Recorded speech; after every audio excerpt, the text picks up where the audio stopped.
The sort of game is, if you want to improve how you feel, you've either got to get your sleep debt down or you've got to rearrange your day, not based on your time, but based on when you have your peaks and dips in energy. Welcome to the Less Stressed Life podcast, where our only priority is providing those aha moments to uplevel your life, health, and happiness. Your host, integrative dietitian nutritionist Krista Bigler, helps health-conscious women reduce the stress and confusion around food, fatigue, digestive, and skin issues at lessstressednutrition.com. Now, on to the show. The Less Stressed Life podcast is hiring a podcast operations manager estimated to start at 5 to 7 hours a week with growth opportunity. You'll be in charge of production, publication, show notes, and descriptions, but not editing. And you'll also help with managing sponsors, contracts, and guests once you are comfortable with production. Technical skills and experience are required, and health background is a definite bonus. You can learn more about all the details at lsljobs.com to apply now. That's lsljobs.com for the application and full description. All right, today on the Less Stressed Life, we have Jeff Kahn. And Jeff is the CEO and co-founder of Rise Science. And Rise is a sleep app. It is the only app that delivers real-world benefits of better sleep and daily energy. So we'll talk all about it because I love this topic.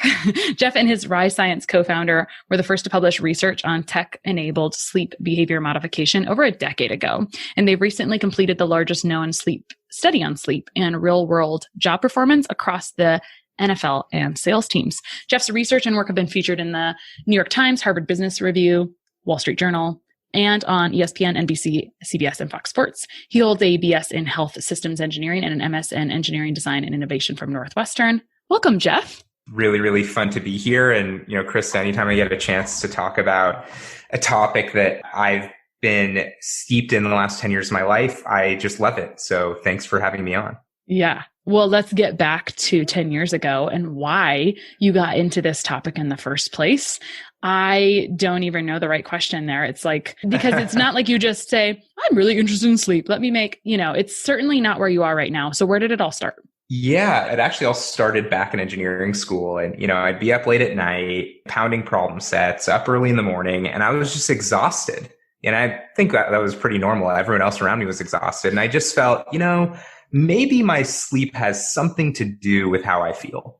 I didn't know at the time, but I was trying, different nutrition regimens, different exercise regimens, and of course, drugging myself with caffeine.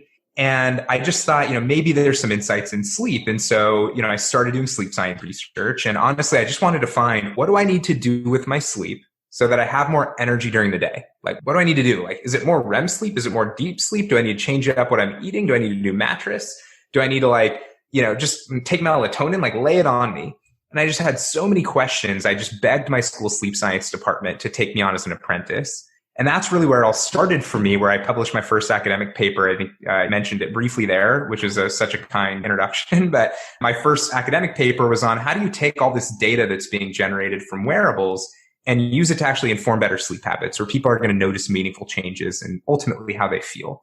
And so that's really kind of where it started for me and where kind of this turned into a business. And I honestly, I didn't expect it to. My co-founder and I didn't expect it to. We're nerdy engineers. Was our school's football team found out about this research. And they asked if we could come and do this same thing for the team. And so word got around all these other teams. And before we knew it, working with name an NFL team, name an NBA team, name a big college, and we've worked with them. And so I had many years where I got to work very closely in the elite athletic world. And, I'd say in around 2018, the focus really began to shift to this, notion that we could help many more people than just elite athletes feel better and have more energy. And so that's really what we've been up to, the last couple of years, and just excited to be able to share the things we found as a practitioner. And my accountability to you and everyone listening is that everything I say, actually, this is called the Oxford Handbook of Sleep and Sleep Disorders. So this is sort of the technical manual for all of sleep science. And so, everything I say, I'm not going to get everything right, but I should be pretty close to what's in here. And that's really important to everything we do. And, ultimately sleep is about your health. And there's just so much mythology out there around what matters and what doesn't and how to think about your sleep. And so hopefully we can clear some of that up today. Ooh, I appreciate it. And you know what this topic is really tied to? It reminds me a lot of nutrition because everyone who sleeps thinks that they should just know how to sleep, or everyone who eats just thinks that they should know how to eat. Yeah. Right now I'm working with a breath coach. Everyone who breathes thinks they should just know how to breathe. And he likes to say, well, who taught you how to breathe? Right. And so there's more to it. And so it's a little tricky because we'd love to just sum it up in a sentence. And we certainly I think you have actually mastered distilling it down a little bit in some capacities, but there's a lot of pieces or a lot of moving parts. And sometimes we don't want to hear it. Totally. Right. Which is where the wearables are a little more fun because they gave us data. As a side note, you know what my mind keeps going to is that something I ascertained from another interview once upon a time was that some people who have a bit of a mess with their sleep, a wearable actually induces more stress for them because of the data that it's giving them. 100%. And so, yeah, I'd love to hear what your kind of thought is on that first. Yeah. I mean, well, first, let me just share with you sort of the scientific observation, and then I can share with you my opinion as a practitioner. The scientific observation is there's something called orthosomnia, which is basically you become so fixated on trying to optimize the metrics that a particular wearable might be showing you that it does sort of increase uncertainty. You're not sure how to drive the different changes in your REM sleep or deep sleep, and your restlessness is really high, and it's telling you you're not doing well. And so it can actually create a sort of not exactly insomnia, but a condition like it. And so it's certainly something to be aware of. And it's definitely begs the question, well, what should you do? Should you measure it? Should you not? Is it too dangerous? My view is technology is a great potential lever that we have, and it can be used for great things. It can be used for not so great things. And so, I think frankly, and this is my big, caveat with a lot of the technology that's out there. And this is what we're trying to change in part, which is, can you stand up in front of a room full of sleep scientists and explain very clearly what you're doing and why? And would you get a consensus group to agree that the approach you're taking is correct? And we hold everything we do, every single product release to that lens. And if we can't do it, we won't ship it. And that's not true about every other sleep product I know in the market and the claims that they're making, or at least it makes me uncomfortable. And I don't blame those companies for doing it. It's just that, unless you have really deep expertise around sleep science and the people building the product understand it, you're going to end up making mistakes. And mistakes are sometimes okay, but I think they can lead to what we've seen with orthosomnia, where you're trying to optimize for a sleep score that frankly doesn't exist. They made up. There isn't a sleep score, or they're telling you your sleep quality is 82. And guess what? Scientists don't even agree on what sleep quality means. So now you're like, well, my sleep quality isn't good enough, and my device is telling me I'm really restless. And now you're worried about something that isn't actually a real problem, or your deep sleep is too low. And guess what? None of that really matters for how you feel. And that's a pointed perspective, and I can share more about it. But I think that's what it needs to change, is that everything that we do, it's dealing with people's health. This isn't entertainment. And we need to be taking this very, very seriously. So happy to go into more detail. I'll get off on my pedestal for a second, but lay it on me. Well, we have the same thing in nutrition, of course, right? Orthorexia, orthosomnia, it's an obsession more so, right? It becomes obsessive to where it's like, it's now a new barrier or hindrance. Or my favorite way to talk about it is it's like, oh, it's a noble obstacle. Like I've created this obstacle for myself accidentally, right? And so it's awareness and recognition of that, right? Yeah, exactly. Pointing it out. And what's really challenging with the wearables and apps that are out there is that the metrics that are there aren't necessarily things that you can control or should try to control. Mm-hmm. And so that's where then things get problematic, particularly. And so anyway, it's tangents. Yeah, exactly. No problem. All right. Well, it's a big topic. We try to oversimplify it. As I say to my clients, it's not an accident that we're supposed to sleep a third of the day, guys. So let's talk about where you start and what is actually important related to sleep. Like, how do you start to help someone understand what is the most important part of sleep and quality? Yeah, well, so this was the single question that I wanted to know. And so I think today there's this growing recognition that sleep really matters. And not just matters for your energy, but matters for every aspect of how you function, right? How you function emotionally, how you function physiologically, things like immunity and skin health and libido and whatever you want to talk about physiologically. And then on the cognitive side, how focused you are, how creative you are, all of those aspects. And so sleep is like oxygen. And when you don't get it, all of those things go away. Every single physiological system. So I think that is something that today is more known. What's not known today, and when I say not known, I just mean not known for the common person, that when I bring this up, and not even the common person, by the way, like people that are building products in the space don't know is how do you get all these benefits of better sleep? What does better sleep even mean? And how do you get all the benefits? Well, luckily for us, there's been about 100 years of sleep science research. And in that last 100 years, I will be venture to say that, in my opinion, the most important finding in all of the scientific discoveries that sleep scientists have made is something called the two-factor model of sleep and wake regulation.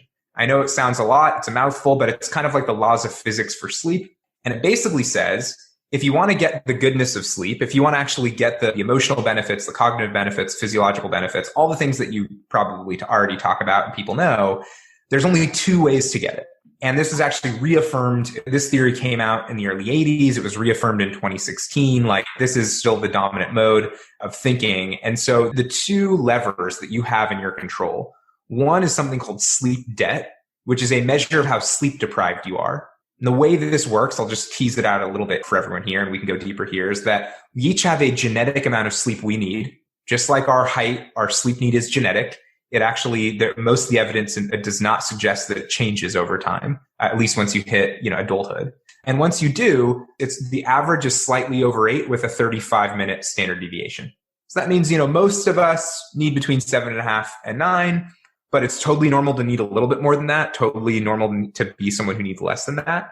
And if you don't get that amount of need every night, then you build up debt, and it can accrue up to about a month. In our research, we've really seen the last 14 days where it make the big difference. And to give you just a sense of scale, everyone's like, well, is it last night that matters? Or is it 2 nights ago that matters? Is it 3 nights ago that matters? It's actually the last 14. Last night matters the most, but it might only account for about 15% of the overall weighting you might feel on any particular day. And so that's sleep debt. And we actually do have a study that just got accepted for publication with athletes in the NFL, the NBA. We follow salespeople because their jobs are very measurable. So we found these folks that we're working with where their job outcomes were very measurable. And what we showed is that sleep debt predicts how they perform. So in the NFL, their game day performance. In the NBA, their 3-point percentage, their point per minute efficiency. In sales, literally how much you can sell. And it's not just in those fields. What should be clear is that anything that you do is going to be affected by not just your sleep, more specifically, sleep debt will be the thing that matters. So that's one.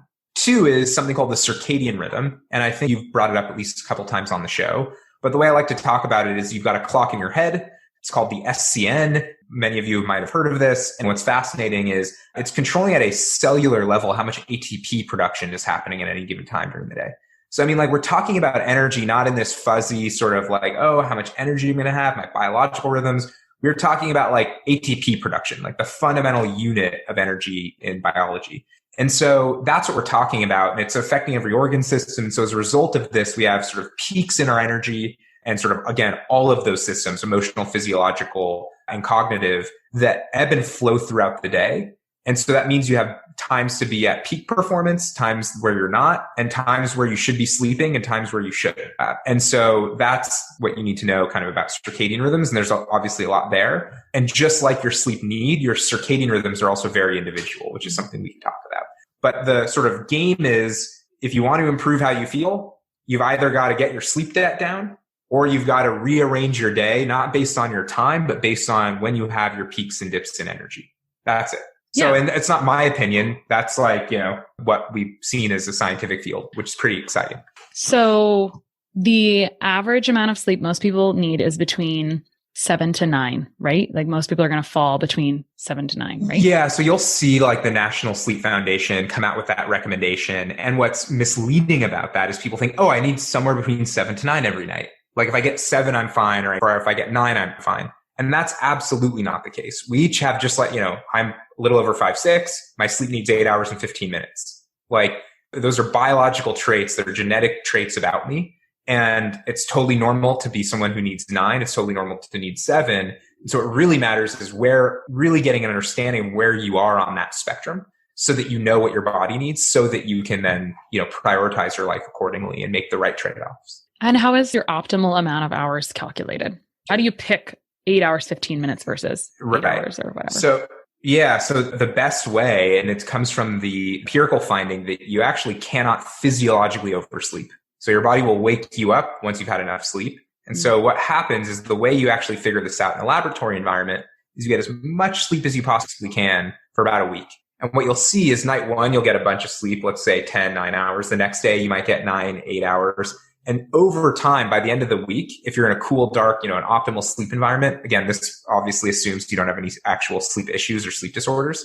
So assuming you're a normal, healthy sleeper, by usually day 7, somewhere between day 7 to day 14, your sleep is going to level off. And it's going to be somewhere between, again, on average, like you said, somewhere between 7 and 9. And where that number is what your biological sleep need is. Now, most of us don't do these sort of sleep cleanses. So one of the things we do in the app is actually we'll estimate that for you. We have some predictive algorithms that do that and look at your sleep patterns over the last year, and we can estimate it.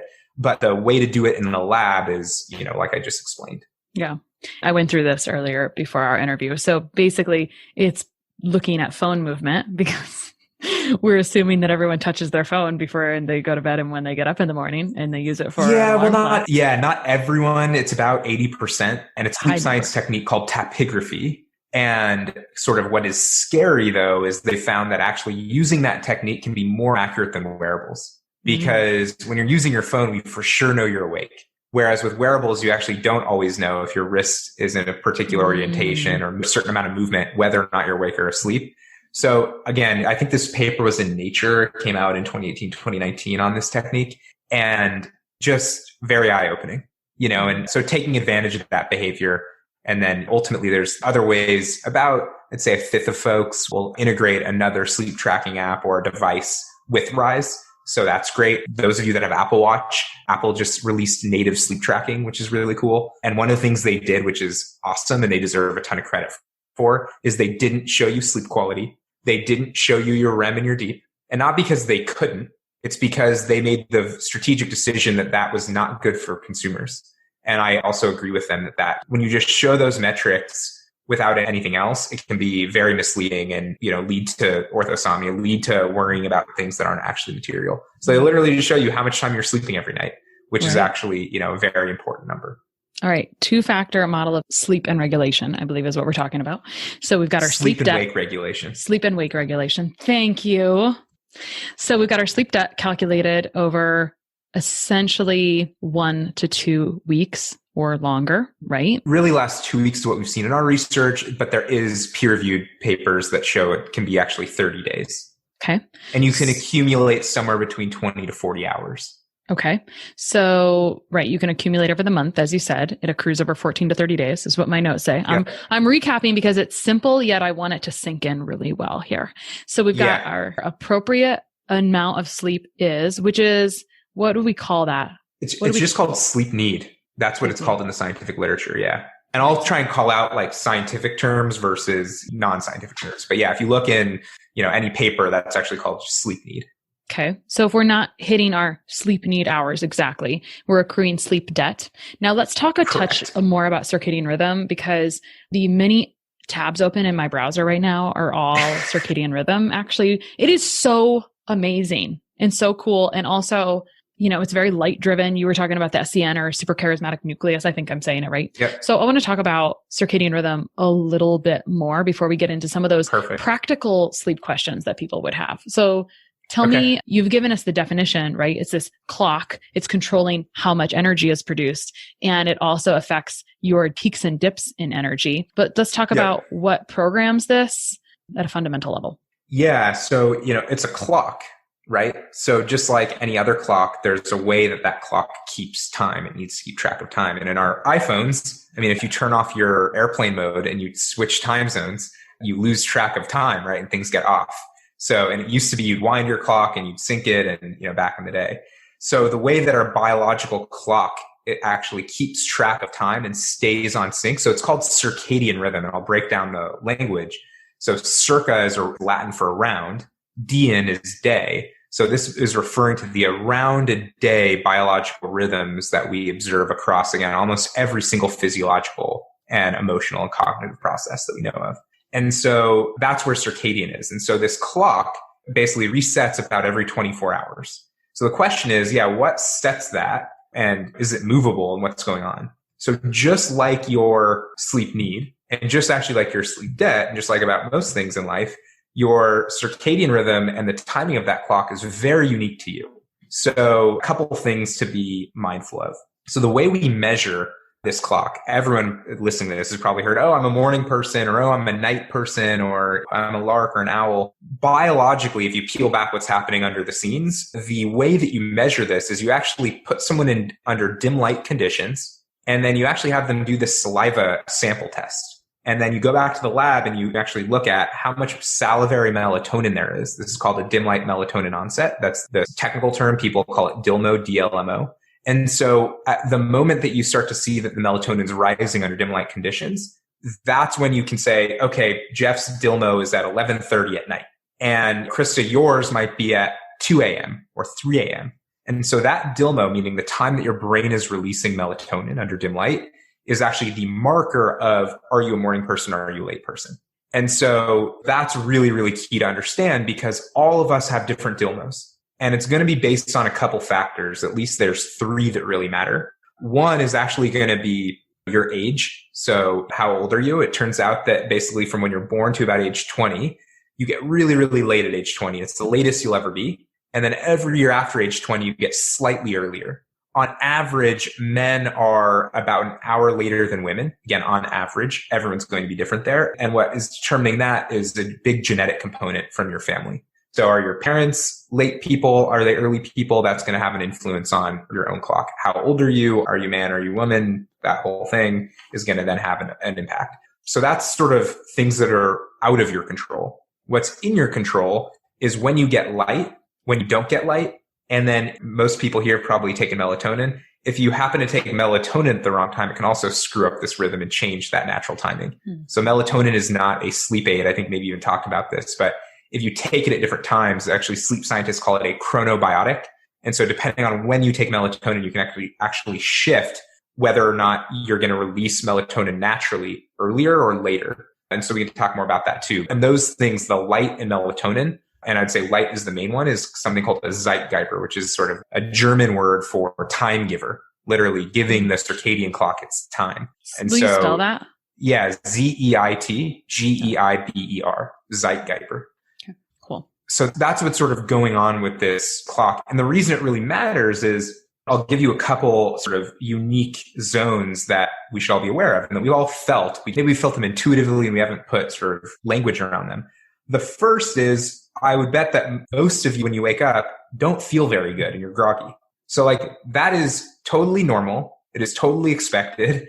And actually it is unexpected to feel really alert when you wake up. And I think that's a myth. This is, again, now I'm sort of going on like, I don't have data to prove this, but I think it is a myth that has been perpetuated by all of the hundreds of millions of dollars every year spent by advertising for sort of like sleep aids and mattresses and, just lay on our mattress. When you wake up, you're going to just feel amazing, or take our pill and our supplement. You're going to wake up and feel amazing because your sleep quality is going to be better.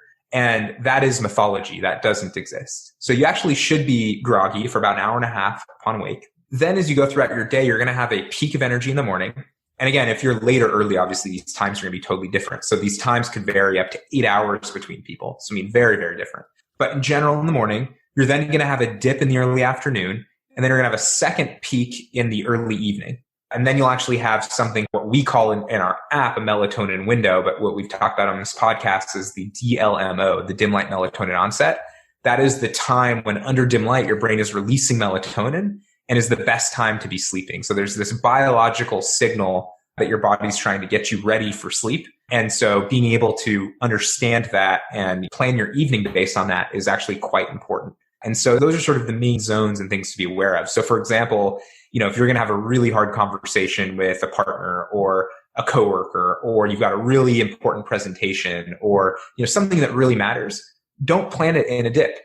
Don't plan it in that person's dip because they're not going to be where they need to be. So being sort of circadian aware is actually really important. Actually at Rise, we have a tool that, Rise measures all this stuff. And so we have a tool that in our Slack channel where we do all of our team chat, I can see everyone's energy, how much energy they have that day and where they are within their energy schedule. So I know Lola's in a dip and I know that she's like very low on energy today. So probably not time to give her like the hard feedback from, yesterday. But if she's doing really well, I know she's going to be able to handle it better and allows us to have a much more human relationship. Same thing. So it becomes this tool that you can use to talk about how you're doing in a way that hopefully brings people closer together. Oh, that's a pretty interesting use of data. Really, quite an applicable use. What a nice boss. So I want to mention something that pops into my head about melatonin. Some people take melatonin and feel the opposite effect of what they should. Can you speak to that? Like, it's like, I feel more awake after that, or kind of funny. What do you think about this? Yeah. So, the science is clear that if you take melatonin before bed, it has no difference compared to placebo for sleep outcomes. There's also been studies on side effects. And for the most part, in terms of what we've been able to find or detect and measure, so far, no negative side effects of taking exogenous melatonin. Now, that being said, I feel like putting something into your body that a hormone as powerful as melatonin, it's one of the most powerful antioxidants we have in the body. It's not just responsible for a cascade of sort of sleep effects, but a lot of other areas as well. Again, I'm not going to say it's bad because we don't have documented effects that it's bad, but isn't something that I'd probably do naturalistically, right? Our bodies aren't expecting melatonin in pill form. And we can talk about naturalistic sleep, which is a term that Matt Walker coined, and I think is just a phenomenal term. And if you've read Why We Sleep, I think he talks about it in that book, but I just love that term. I think it's super useful. We can get into it later. So while there's no negative documented effects, it is a very powerful hormone we're putting into our body. And so I'm wary of doing that because there's no upside. Then the question is, okay, well, why is melatonin? We spend about $1 billion a year on melatonin supplements just in the US, and there's zero documented effect, right? So what's going on with it? Well, I think one, there's a lot of reasons why I think that's happening. Where it is useful and where it does get prescribed, if you go to a sleep scientist or behavioral sleep medicine specialist, is there are folks whose dim light melatonin onsets are either very early or very late. There's nothing wrong with them, in my opinion. They're just a little bit out of the ordinary. Just like there's folks that are 6'8" and 7 feet tall and, 4'5". There are people that have dim light melatonin onsets at 4 a.m., 5 a.m., and, 7 o'clock when you want to be having dinner or hanging out. So in that case, you can use both light therapy and melatonin timing, which is very specific. You should only do it under the care of someone who really knows what they're doing, to time when you take melatonin. And so you actually don't take it before bed because it has no effect. You end up taking it either right when you wake up, which is actually more non-consensus, or you end up taking it sort of very specific hours depending on your circadian rhythm. And so overall, I would say if you're planning on doing that, like, don't just do it willy-nilly. You should be talking with a behavioral sleep medicine specialist about it, and isn't something that you should be taking every night. Now, that being said, if you take it every night and you rely on it and you like it, I also don't have any evidence to say that. I don't have any direct evidence. Let's not mess with something that is already, working. So I would say in that case, if it's working for you, keep at it. But I wouldn't be surprised if in 5, 10, 15 years, we do start to have evidence that shows that maybe it's not as good as we thought, and that we should encourage what is naturally happening. And there's ways that you can do that in a totally safe way. Yeah, it's interesting how now it's coming out as more of like the utility of it as an antioxidant, right? It's in some recommendations around COVID, it's around egg quality, et cetera. So it's just sort of interesting. And thanks for also being another person who uses the word or the expression, don't just take things willy-nilly.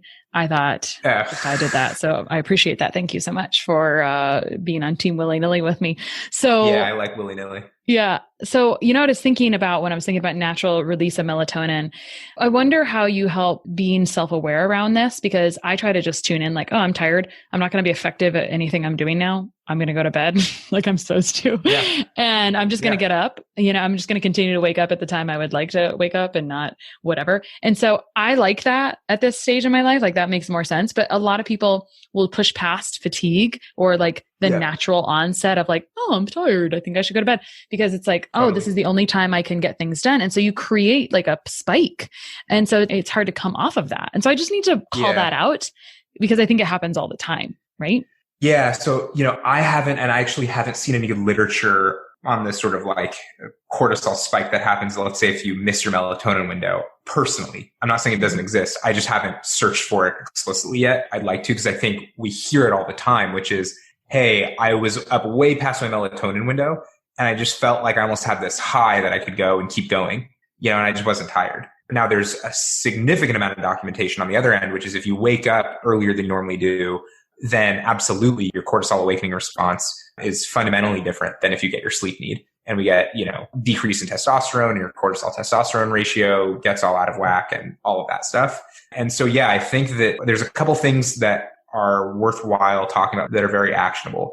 One is, again, this gets back to this concept of naturalistic sleep. You want to get out of the way of your body, right? And hear me out on sort of what this means, which is that we have evolved as living things for many millions of years on all the biological systems that we have. And so it is very unnatural to be under incredibly strong lighting, before bed. It is unnatural to be in a really, hot or really light environment. So, very tactically, cool, dark, quiet, like a cave, and don't do things that normally wouldn't be happening. So, if you have a massive meal right before bed, like that's not going to be very good. If you, are taking drugs of any kind, that's obviously going to have an impact. And we don't always know what those impacts mean for sleep. But I think what the evidence today would suggest is that you want to, again, get out of the way and let it be as natural as possible. And we don't actually need to hack it, or we actually need to unhack it. So for example, I don't know if you've seen these blue light blocking glasses or heard about them. Yes. So there's a lot of good science behind them. There's actually a paper just published, I believe in the last couple of weeks, that showed that at least with a 2-hour eye fatigue test on a computer, it doesn't do anything for eye fatigue, which for some reason people buy them for, it blocks out the glare on my computer. I don't know if that's true. But when it comes to blue light, if you get the right orange glasses, it will block out blue spectrum light, and you'll have significantly more natural melatonin production than you otherwise would have if you had, glasses that didn't block out that blue light. Now, blue light comes from every light source. If you're showering, blue light's coming out. If you're on your computer, blue light's coming out. And so putting these glasses on is really, really essential if you're sort of under and barraging your eyes with all of this external light pollution.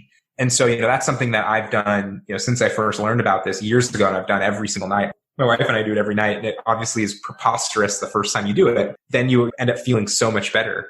And the evidence is incredibly clear. So that's one area too, where we don't actually need to supplement with melatonin. There may be a different biological path, but by getting out of the way, by saying, hey, blue light, get out of here, literally blocking it, you're able to trick your brain into producing the melatonin that it otherwise normally would.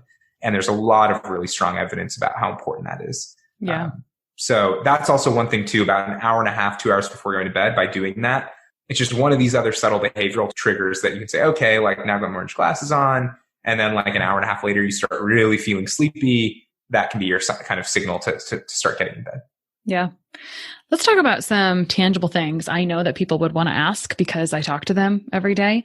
And so okay. I feel like this is a common but not normal, where as we age, people are more content with less sleep, right? They are like, I'm fine on 4 or 5 hours. Let's talk about what's going on there. Yeah, it's super common. So first of all, let me just caveat this with I'm not a sleep physician, so I can't comment on sleep disorders, although I can give you what I believe the literature says about it. And I'm also not a sleep expert. I mean, I know a lot about the field. I know a lot of the papers. I've worked in the field for a long time. I have published a couple papers, but I'm not an expert. And so my commitment to you is, as much as possible, trying to separate out my opinion from, what the science says. So what's going on with this 4 to 5 hour thing? Researchers have asked this question, which is, how is it that basically after a week of getting 7 hours of sleep as opposed to 8, your cognitive performance can be as if you're at the legal limit for alcohol? So there's more fatigue driving accidents than there are drunk driving accidents. So literally after a week, let's assume you get 7 for a week. At the end of that week, I'll just repeat that, you will be performing cognitively like if you're at the legal limit for alcohol. Now, most of us would be thrilled to get 7. So what's going on? These researchers wanted to know. You mean if you're supposed to get 8 and you're only getting 7? Thank you. Let's assume that you need 8. Your biological need is 8 and you're getting 7. So you build up, let's assume at the end of the week, around 7 hours of sleep debt in that week. If you have 7 hours of sleep debt, your cognitive performance declines as much as if you were fully sober and at the legal limit for alcohol. So the sleep debt's having a big effect. So how is it that you can basically be walking around cognitively performing at the legal limit for alcohol, yet subjectively, people think they're doing just fine? Yeah, I feel all right. What's going on? And it could be at 4 hours or 5 hours. So, and I can send you this paper. It's just a fantastic one. But what they did was they set up an experiment where they had 4 groups of people that were getting different amounts of sleep. One group getting 8, one group getting 6, one group getting 4.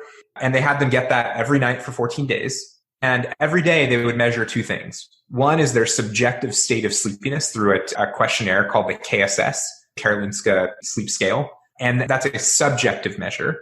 I think I forget exactly how many questions it is, but it's a number of questions and they add up all the points and give you a score of how subjective sleepy you are on a scale of 1 to 4. Then they're actually doing an objective measure of what's called your psychomotor vigilance. So basically how alert your brain is. And it's kind of like the way to think about it is just a reaction time test that you can't learn or game. So that's the objective measure of performance. And then they have your subjective measure of your performance. And what you see is basically after 3 days, if you're in the non-8-hour group, so you're in the 6-hour group or the 4-hour group, basically after 3 days, from days 3 to day 14, even though you're really restricting your sleep, you don't feel any more sleepy. Yet if you look at your objective performance, it continues to get worse. So what's happening here is your brain is adapting to the level of sleepiness that you're under, which is obviously amazing because if you need to be awake, and I've got a 22-month-old at home, and when my wife and I came home with Claire for the first week, we needed to tell ourselves everything was going to be okay, even if it wasn't. That was really important behaviorally. And so that's what the brain is doing. And it's tricking you into think that you're doing better than you actually are. Mm-hmm. But if you measure your objective performance, everything is just continuing to get worse and worse and worse. Mm-hmm. And so what's exciting about this, and there's actually there's a class at Stanford from a guy that used to teach it. His name is Bill Dement, and he's sort of known as the godfather of sleep science. And he taught this class at Stanford for probably 30, 40, so many years. And the tagline of this class was drowsiness is red alert. And what he meant by that is most people are okay going throughout their day feeling, it's like 1 o'clock, 1:30. Yeah, I'm a little tired. You're yawning. And then you just go throughout your life. His point was if you are at all feeling drowsy at all, you are significantly sleep deprived. And the opportunity is that if you get a little more sleep, you are going to perform better in every aspect of your life. And it's the most important lever in driving how you feel, how you interact with other people. It is, really the foundation of everything else that you go do. And so I think that's such a powerful message. But to people that are getting 4 or 5 hours, I think what's exciting is, just think about how much better you can be. Your metabolism, your immune health, your cognitive performance, your emotional performance. So that's pretty exciting. So you think we've tamped down the hours and we kind of think we're performing, but really it's just a guise. Yeah, your brain is trying to tell you that everything's okay when if you were to actually measure it, you're continuing to get worse. Exactly. Got it. Challenging question. Okay. Shift workers. There can't be a group of people who struggle more with circadian rhythm. Yep. A subgroup of the World Health Organization, I think, classifies shift work. Don't quote me exactly on this, but like a class 1B or 1C, I don't know how their whole classification system works, but a carcinogen. Mm. So not good news. Mm-hmm. And if you're in shift work, it's really hard. I actually, when I was 18, became an EMT. And so, used to working weird shifts, and it's not easy. It's not normal. And I would say that, there's a lot of really important jobs to be done. And there is some research there on what to do to maybe help, but it is not an easy situation and is something that deserves a lot of thought and, intention around what to do and how to plan thoughtfully for it and how to schedule thoughtfully for that. Because it has such a big impact on, your waking self when you make such big changes. Mm-hmm. I have a book. It's old. I've been enjoying, will search for if I like the author, if I've read something else that they've done that's good. So the book I'm reading right now on circadian rhythm is old. The person who wrote it is probably dead. Which is fine. There's nothing wrong with that. There's a lot of good research that no one's talking about really, honestly. Totally. And so somewhere along the research rabbit hole, I found one on overcoming jet lag. I don't know what it was. It was jet lag. And I think it's all light manipulation stuff, but I can't wait to dig through it. And I wonder if it could be used a bit. It can. Yeah. No, so I think what can be done here is what's hard is when you're really just trying to change your circadian rhythms and you're getting light when your SCN doesn't expect it. And then that desynchrony is really what's hard. We can shift our rhythms by about an hour a day. We can shift it about an hour later every day or an hour earlier. And so you can obviously shift. That's how when we fly overseas, we're able to adjust. The issue is just doing that every single day. It's very hard to sort of live your life during the night when everyone else during the day is living their life. So it's just very, very difficult. And, there's just biologically, there's no easy answer. Yeah. There just, is the unfortunate part of it. It's, awareness of it is step one, right? Yeah. Because then maybe we could make our shift days longer at one set and move them. So it's not so back and forth all the time. Maybe. Exactly. And I think that those are, you're going to have to attack it from all angles, of like, what can we do from a scheduling standpoint? What can we do from a circadian health standpoint? What can we do from what can we do from a policy standpoint?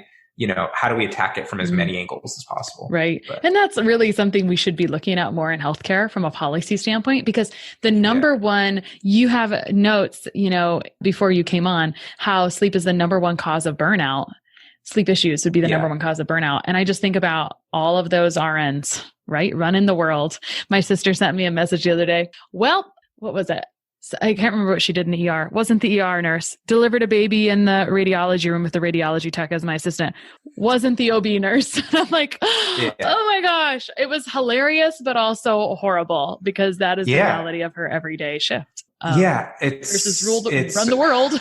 Yeah, no, I mean, it's really, really difficult. And there's really kind of scary research on, and again, from a policy standpoint of just the number of hours you're expected to be on the job fundamentally means you're not sleeping. Fundamentally means that every one of your biological systems is not functioning properly. So not only are you, by going into the field of helping others, cutting your own life short, increasing, the likelihood of all of these, long-term chronic issues and acute issues, but you're also putting other people's lives at risk.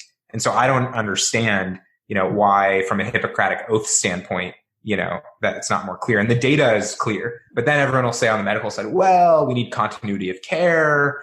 And if we have shorter shifts and people are more well rested, then there's less continuity of care. We've been able to figure these things out in other fields, in high risk fields. So, so you can't overdrive there's a lot to do there. Right. No, there is. And we're not here to solve all the world's problems. But let me recap a little bit. We talked about how sleep debt is a more important metric than REM or deep sleep, and understanding circadian rhythm and your sleep need. And if you're not getting your sleep need, you're accumulating sleep debt over 14 to 30 days. So thank you for sharing that.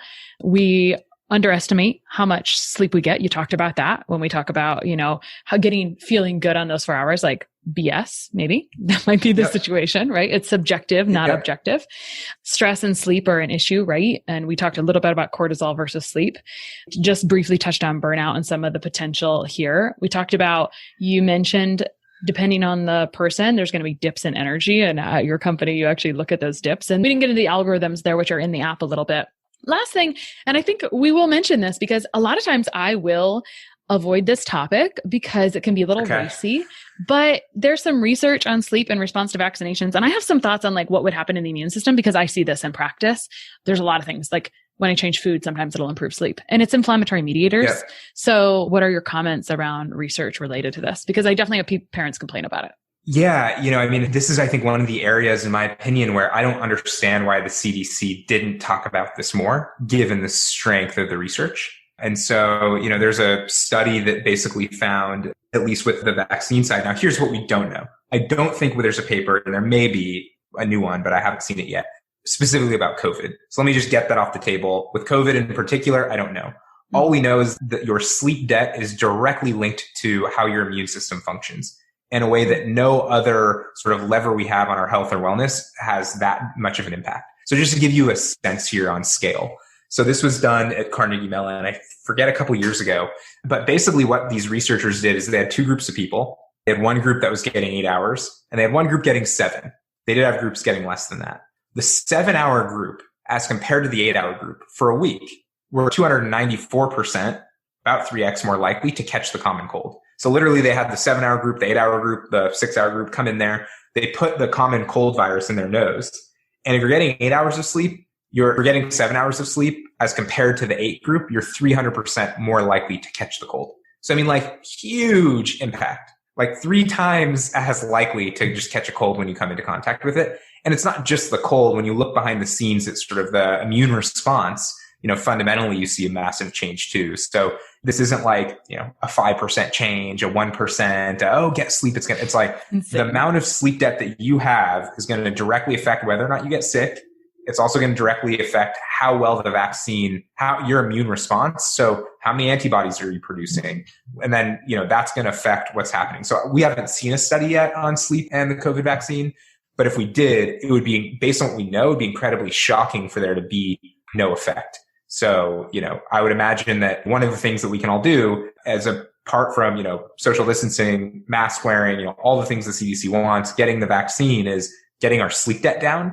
And if our sleep debt's down, we're also going to be in a much better position to fight off the pathogens that we do come in contact with on a daily basis. That wasn't where I thought that answer was going to go, but I'm glad I asked the question. And I'm also really glad I wasn't in that study. How much would that suck? I know. They're like, hey, come here. Like, we're going to inject some cold virus into your nose. Like, thanks. But I would say, like, this is the number one thing. Like, your eyes are starting to hurt or you have like the slightest bit of a sore throat. I'm just like, nope, I'm going to go ahead and shut down all work, shut down everything early. And I'm like, going to go to bed early. Like the end. Yeah. Because it makes the difference between staying healthy and not staying healthy. Right. And this is the challenge on travel and all those things because you tend to stay up late or whatever. And that's why I'm like, I purposely give myself immune support at that time. Right. And I try to be quite diligent because I'm old and I'm boring and I would rather just not get cold. Right. Yeah. So. No, but my view is like, if you want to have a more exciting life, you want to live longer, like you should sleep more. Because then the minutes that you have, you're much more in tune. So I remember, this is now years ago, but I was getting married and like my goal was I want to have, sleep debt be under an hour, which is very good. I'm usually very nerdy. Like 5 or 6. Yeah, very nerdy. But I was like, I want to take it all in. I want to be at my emotional peak. I want to be able to remember it. And, I didn't remember once I had Clara, I didn't remember the next 10 weeks because I wasn't getting any sleep. But, I did remember my wedding day and I remember what it felt like. And, I had very low sleep debt. So, that too, if you actually want to have a better life, like that's where to focus and just start. We can all do it, and it just takes a lot of attention and intention to get it right. Well, we could have kept talking about sleep. It's such a fun topic to talk about.